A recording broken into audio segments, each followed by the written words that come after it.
Ils ont failli y retourner et finalement pas. Le gouvernement Valls 2 se fera sans les Verts, sans les écolos. Bonjour Danny Cohn-Bendit. Bonjour Thomas. Finalement, ça change quelque chose ou pas qu'il est vert? Oui, comme ça change quelque chose si je suis à Europe ou pas. Oui, Ça c'est vrai, ça on en est sûr. D'accord. Non, voilà.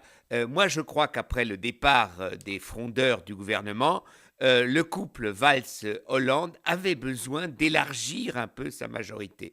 Et donc, comme il y avait des écolos qui, bravant les fatwas du parti, étaient prêts à rentrer au gouvernement à négocier, c'était une bonne affaire. Une bonne affaire aussi, parce que ce gouvernement aurait pu démontrer un éco-réalisme dont il a besoin dans sa politique. Alors là, ils ont négocié, et ce qui est aberrant, prenons l'exemple de Notre-Dame-des-Landes. Le fameux aéroport de Nantes. Voilà, exactement, où les écolos, et pas seulement les écolos, des dizaines de milliers de personnes, des centaines de milliers de personnes sont contre.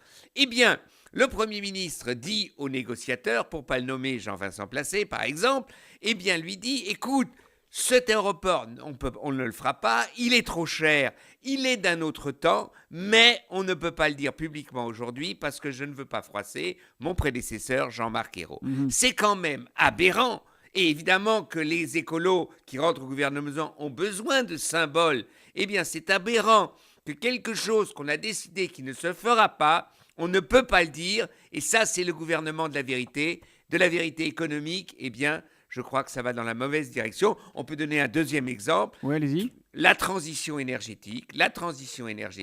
Tout le monde sait qu'il va falloir, si on veut y arriver à 50% simplement du nucléaire, Fermer les centrales, oui. Fermer 2 à 3 centrales. Pourquoi ne pas l'annoncer? Parce qu'on ne veut pas froisser EDF. Eh bien, si on ne veut pas froisser, il n'y aura pas d'éco-réalisme dans ce gouvernement. Et voilà en tout cas pourquoi il n'y a pas ce matin de ministre vert dans le gouvernement Valls 2. Danny, il y a quand même un point positif dans cette équipe. On a 3 ministres avec de lourdes responsabilités qui ont 40 ans pour Fleur Pellerin, 36 pour Najat Vallaud-Belkacem et bien sûr Emmanuel Macron, bientôt 37 ans. Ça, c'est quand même un vrai renouvellement de génération avec des personnalités au profil varié. Ça renouvelle un peu le jeu politique, non? Absolument, absolument. Moi, je crache pas dans la soupe et vous avez raison que le pari de la jeunesse et de la parité, d'ailleurs, de ce gouvernement, est un signe de modernité politique. Ça, il faut le dire, il faut le signer. C'est très bien qu'ils aient réussi à éviter le retour des éléphants qui ont fait leurs preuves. Mais qu'aujourd'hui, pour la politique de demain, je ne crois pas qu'un retour des éléphants aurait été quelque chose de positif.